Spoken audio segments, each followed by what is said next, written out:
Hi hello ಎಲ್ಲರಿಗೂ ನಮಸ್ಕಾರ. ಜ್ಯೋತಿ ಪಾಕಶಾಲೆಗೆ ತಮ್ಮೆಲ್ಲರಿಗೂ ಸ್ವಾಗತ. ನಾನು ಈ ದಿನ ಹಳೆ ಕಾಲದ ರೆಸಿಪಿ ಮಾವಿನಕಾಯಿ ಬೂದ್ಗೊಜ್ಜು ಅಥವಾ ಮಾವಿನಕಾಯಿ ಗೊಜ್ಜು ಮಾಡುವ ವಿಧಾನ ತೋರಿಸ್ಕೊಡ್ತಾ ಇದ್ದೇನೆ. ಹಳೆಯ ಕಾಲದ ರೆಸಿಪಿ ಆಗಿರೋದ್ರಿಂದ ತುಂಬಾ ರುಚಿಯಾಗಿರುತ್ತೆ. ಹಾಗೆಯೇ ತುಂಬಾ ಸಿಂಪಲ್ಲಾಗಿ ಈ ರೆಸಿಪಿನ ಮಾಡ್ಕೊಳ್ಬೋದು. ಬನ್ನಿ ಈ ಟೇಸ್ಟಿಯಾದಂತಹ ಮಾವಿನಕಾಯಿ ಬೂದ್ಗೊಜ್ಜು ಮಾಡೋದು ಹೇಗೆ ಅಂತ ನೋಡೋಣ. ಅದಕ್ಕಿಂತ ಮುಂಚೆ ಇನ್ನೂ ಯಾರೆಲ್ಲ ಸಬ್ಸ್ಕ್ರೈಬ್ ಮಾಡ್ಕೊಳ್ದೆ ವಿಡಿಯೋ ನೋಡ್ತಿದ್ದಲ್ಲಿ ಪ್ಲೀಸ್ ಸಬ್ಸ್ಕ್ರೈಬ್ ಮಾಡ್ಕೊಳ್ಳಿ. ಬನ್ನಿ ಈ ಟೇಸ್ಟಿಯಾದಂತಹ ಹಳೆಯ ಕಾಲದ ರೆಸಿಪಿ ಮಾಡೋದು ಹೇಗೆ ಅಂತ ನೋಡೋಣ. ನಾನಿಲ್ಲಿ ಒಂದು ಮಾವಿನಕಾಯಿನ ತಗೊಂಡಿದ್ದೇನೆ. ಇದನ್ನು ತೊಳೆದು ತೊಟ್ಟನ್ನು ಕಟ್ ಮಾಡಿ ಸೈಡಿಗೆ ಇಡ್ತೇನೆ. ನಂತರ ಗ್ಯಾಸ್ ಮೇಲೆ ಒಂದು ಪಾತ್ರೆನ ಇಟ್ಟು ಗ್ಯಾಸ್ ಹಚ್ಕೊಳ್ತೇನೆ. ಇದಕ್ಕೆ ಒಂದು 2 ಗ್ಲಾಸ್ ಆಗುವಷ್ಟು ನೀರನ್ನು ಸೇರಿಸ್ಕೊಳ್ತೇನೆ. ನೀರು ಸ್ವಲ್ಪ ಬಿಸಿಯಾದ ನಂತರ ಇದಕ್ಕೆ ಮಾವಿನಕಾಯಿನ ಸೇರಿಸ್ಕೊಳ್ತೇನೆ. ಹಾಗೆಯೇ ಸ್ವಲ್ಪ ಕಲ್ಲುಪ್ಪನ್ನು ಸೇರಿಸಿ ಈ ಮಾವಿನಕಾಯಿ ಸಾಫ್ಟಾಗಿ ಬೇಯೋವರೆಗೂ ಬೇಯಿಸ್ಕೊಳ್ತೇನೆ. ಇನ್ನೊಂದು ಕಡೆ ನಾನಿಲ್ಲಿ ಚಿಕ್ಕ ಕುಟಾಣಿನ ತಗೊಂಡಿದ್ದೇನೆ.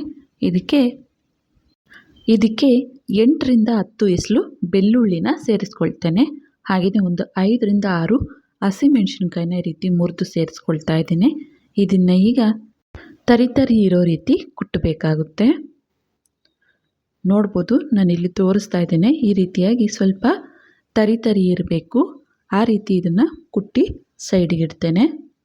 ಇದನ್ನು ಈಗ ಒಂದು ಪ್ಲೇಟ್ಗೆ ತೆಗೆದು ಸೈಡಲ್ಲಿ ಇಡ್ತೇನೆ.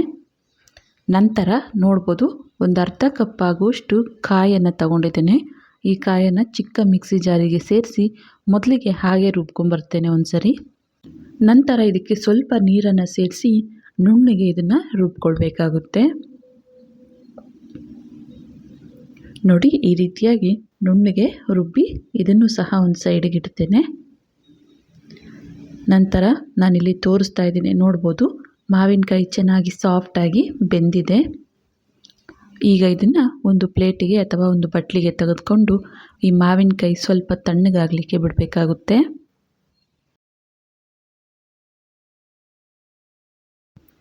ನೋಡ್ಬೋದು ಮಾವಿನಕಾಯಿ ಫುಲ್ ತಣ್ಣಗಾಗಿದೆ. ಈಗ ಇದನ್ನು ಈ ರೀತಿ ಮ್ಯಾಶ್ ಮಾಡ್ಕೊಳ್ತಾ ಸಿಪ್ಪೆನ ತೆಗೆದು ಸೈಡಿಗೆ ಹಾಕ್ಕೊಳ್ಬೇಕಾಗುತ್ತೆ. ಸಿಪ್ಪೆ ಹಾಗೂ ಈ ಮಾವಿನಕಾಯಿ ವಾಟೆನ ತೆಗೆದು ಸೈಡಿಗೆ ಇಡಬೇಕಾಗುತ್ತೆ.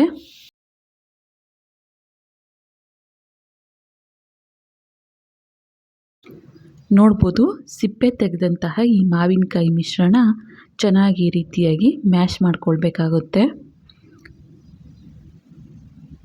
ಈ ರೀತಿ ಕೈಯಲ್ಲಾದರೂ ಮಾಡ್ಬೋದು ಅಥವಾ ಮ್ಯಾಶರ್ ಇದ್ದಲ್ಲಿ ಮ್ಯಾಶರಲ್ಲಾದರೂ ನೀವು ಇದನ್ನು ಚೆನ್ನಾಗಿ ಮ್ಯಾಶ್ ಮಾಡ್ಕೊಳ್ಬೇಕಾಗುತ್ತೆ.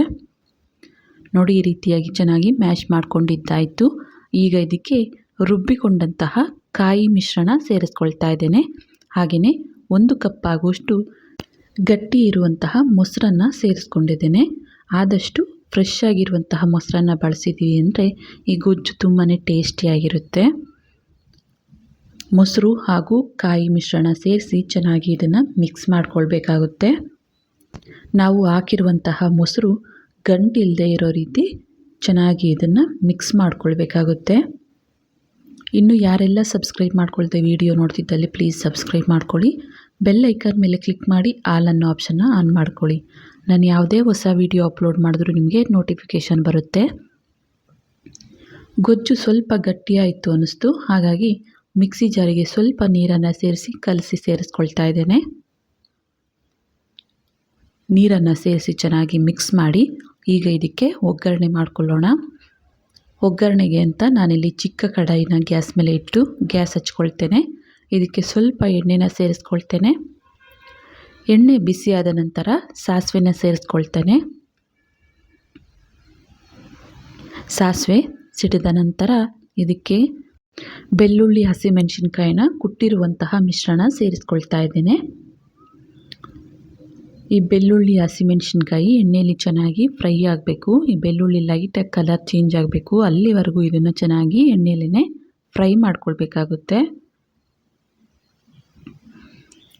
ಹಳೆಯ ಕಾಲದ ರೆಸಿಪಿ ಆಗಿರೋದ್ರಿಂದ ತುಂಬಾ ಟೇಸ್ಟಿಯಾಗಿರುತ್ತೆ.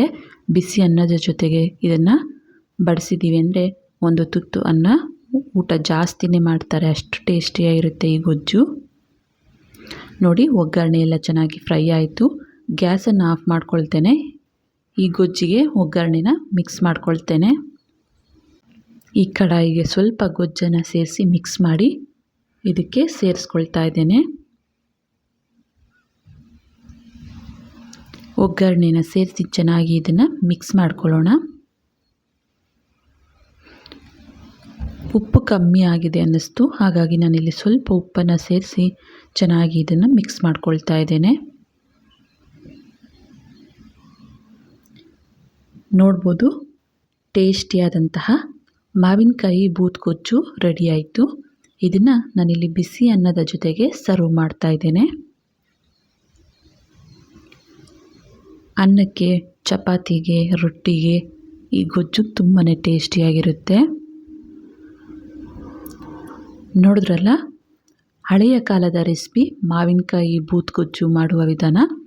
ಈಗ ಮಾವಿನಕಾಯಿ ಸೀಸನ್ ಆಗಿರೋದ್ರಿಂದ ತಪ್ಪದೆ ಒಮ್ಮೆ ಟ್ರೈ ಮಾಡಿ ನೋಡಿ. ನಿಮಗೂ ಸಹ ಈ ರೆಸಿಪಿ ಇಷ್ಟ ಆಗುತ್ತೆ ಅಂತಲೇ ಹೇಳ್ಬೋದು. ಈ ರೆಸಿಪಿ ನಿಮಗೆ ಇಷ್ಟ ಆಗಿದೆ ಅಂದ್ಕೊಳ್ತೇನೆ. ಇಷ್ಟ ಆದಲ್ಲಿ ಈ ವಿಡಿಯೋಗೊಂದು ಲೈಕ್ ಮಾಡಿ. ಯಾರೆಲ್ಲ ಸಬ್ಸ್ಕ್ರೈಬ್ ಮಾಡ್ಕೊಳ್ದೆ ವಿಡಿಯೋ ನೋಡ್ತಿದ್ದಲ್ಲಿ ಪ್ಲೀಸ್ ಸಬ್ಸ್ಕ್ರೈಬ್ ಮಾಡ್ಕೊಳ್ಳಿ. ಈ ವಿಡಿಯೋ ಹೇಗೆ ಅನ್ನಿಸ್ತು ಅಂತ ಕಮೆಂಟ್ ಮಾಡಿ. ಹಾಗೆ ಈ ವಿಡಿಯೋ ಇಷ್ಟ ಆದಲ್ಲಿ ನಿಮ್ಮ ಫ್ರೆಂಡ್ಸ್ ಆ್ಯಂಡ್ ಫ್ಯಾಮಿಲಿ ಮೆಂಬರ್ಸ್ಗೆ ಈ ವಿಡಿಯೋನ ಶೇರ್ ಮಾಡಿ. ಧನ್ಯವಾದಗಳು.